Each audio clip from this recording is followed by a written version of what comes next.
We do not invest in victims. We invest in survivors.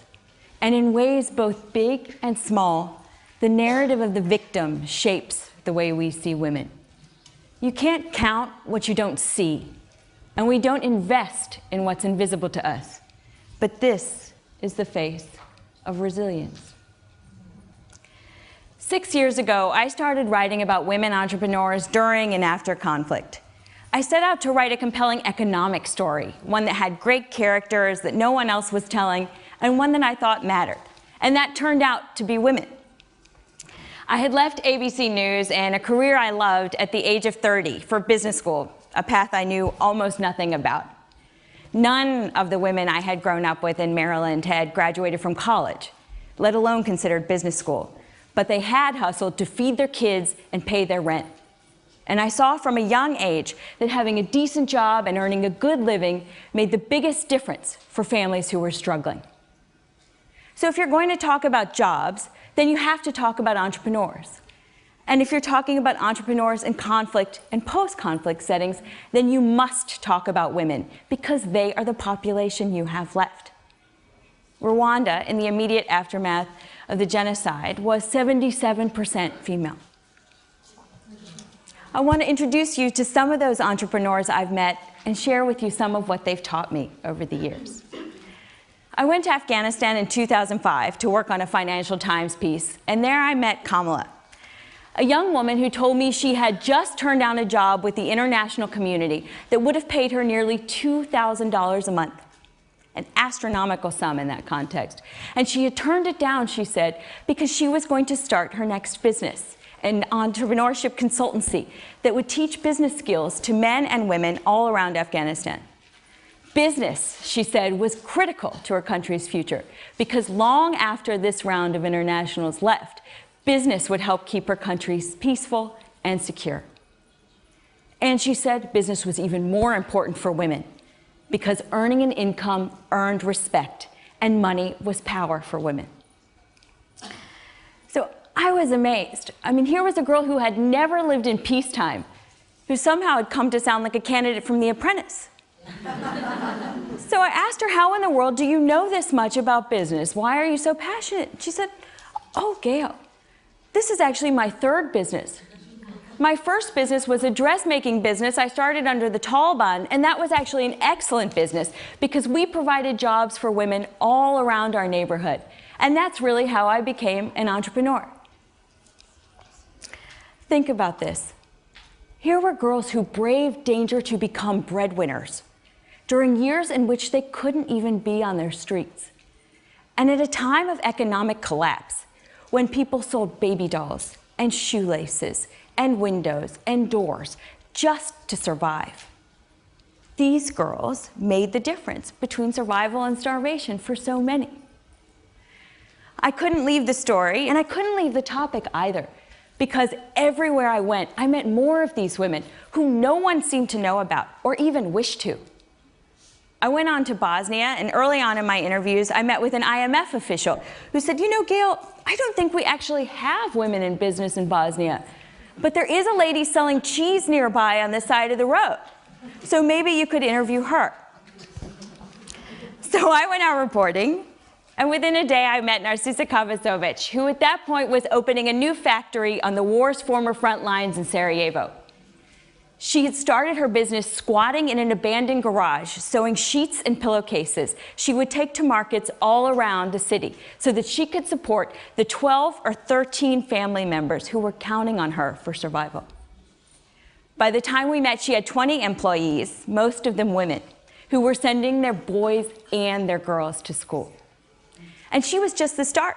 I met women running essential oils businesses, wineries, and even the country's largest advertising agency. So these stories together became a Herald Tribune business cover. And when the story posted, I ran to my computer to send it to the IMF official. And I said, just in case you're looking for entrepreneurs to feature at your next investment conference, here are a couple of women.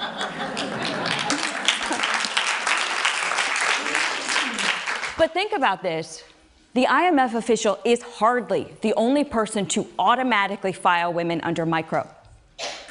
The biases, whether intentional or otherwise, are pervasive, and so are the misleading mental images. If you see the word microfinance, what comes to mind? Most people say women. And if you see the word entrepreneur, most people think men. Why is that?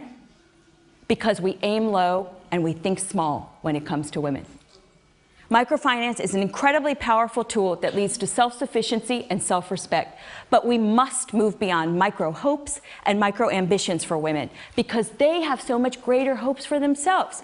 They want to move from micro to medium and beyond. And in many places, they're there. In the US, women-owned businesses will create 5.5 million new jobs by 2018. In South Korea and Indonesia, women own nearly 500,000 firms. China, women run 20% of all small businesses. And in the developing world overall, that figure is 40 to 50%. Nearly everywhere I go, I meet incredibly interesting entrepreneurs who are seeking access to finance, access to markets, and established business networks. They are often ignored because they're harder to help.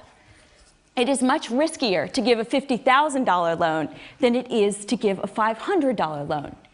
And as the World Bank recently noted, women are stuck in a productivity trap. Those in small businesses can't get the capital they need to expand, and those in micro businesses can't grow out of them. Recently, I was at the State Department in Washington, and I met an incredibly passionate entrepreneur from Ghana. She sells chocolates. And she had come to Washington not seeking a handout and not seeking a microloan. She had come seeking serious investment dollars so that she could build the factory and buy the equipment she needs to export her chocolates to Africa, Europe, the Middle East, and far beyond.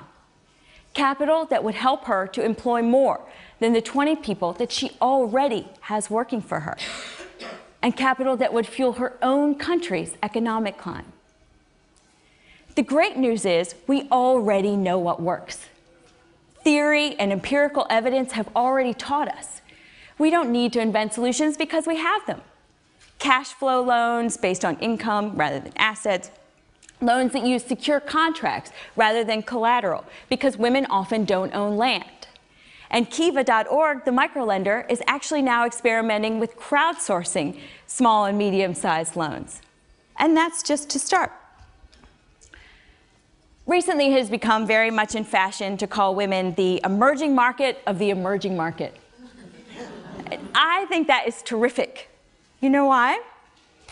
Because, and I say this as somebody who worked in finance, $500 billion at least has gone into the emerging markets in the past decade because investors saw the potential for return at a time of slowing economic growth. And so they created financial products and financial innovation tailored to the emerging markets. How wonderful would it be if we were prepared to replace all of our lofty words with our wallets and invest $500 billion unleashing women's economic potential? Just think of the benefits when it comes to jobs, productivity, employment, child nutrition, maternal mortality, literacy, and much, much more. Because, as the World Economic Forum noted, smaller gender gaps are directly correlated with increased economic competitiveness. And not one country in all the world has eliminated its economic participation gap. Not one. So the great news is this is an incredible opportunity. We have so much room to grow. So you see, this is not about doing good. This is about global growth and global employment. It is about how we invest, and it's about how we see women. And women can no longer be both half the population and a special interest group.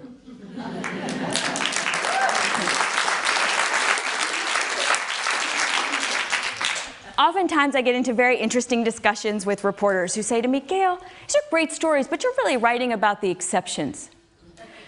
Now, that makes me pause for just a couple reasons.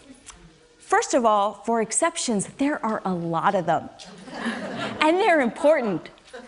Secondly, when we talk about men who are succeeding, we rightly consider them icons or pioneers or innovators to be emulated. And when we talk about women, they are either exceptions to be dismissed or aberrations to be ignored. And finally, there is no society anywhere in all the world that is not changed except by its most exceptional. So why wouldn't we celebrate and elevate these change makers and job creators rather than overlook them? This topic of resilience is very personal to me and in many ways has shaped my life. My mom was a single mom who worked at the phone company during the day and sold Tupperware at night so that I could have every opportunity possible. We shopped double coupons and layaway and consignment stores, and when she got sick with stage 4 breast cancer and could no longer work, we even applied for food stamps. And when I would feel sorry for myself, as 9 or 10-year-old girls do, she would say to me, "My dear, on a scale of major world tragedies, yours is not a 3. And when I was applying to business school and felt certain I couldn't do it, and nobody I knew had done it, I went to my aunt, who survived years of beatings at the hands of her husband and escaped a marriage of abuse with only her dignity intact. And she told me, never import other people's limitations. And when I complained to my grandmother, a World War II veteran who worked in film for 50 years and who supported me from the age of 13, that I was terrified that if I turned down a plum assignment at ABC for a fellowship overseas, I would never, ever find another job. She said, "Kiddo, I'm going to tell you 2 things. First of all, no one turns down a Fulbright. And secondly, McDonald's is always hiring. You will find a job, take the leap." The women in my family are not exceptions. The women in this room and watching in LA and all around the world are not exceptions. We are not a special interest group. We are the majority. And for far too long, we have underestimated ourselves and been undervalued by others. It is time for us to aim higher when it comes to women, to invest more and to deploy our dollars to benefit women all around the world. We can make a difference, and make a difference not just for women, but for a global economy that desperately needs their contributions. Together, we can make certain that the so-called exceptions begin to rule. When we change the way we see ourselves, others will follow. And it is time for all of us to think bigger. Thank you very much.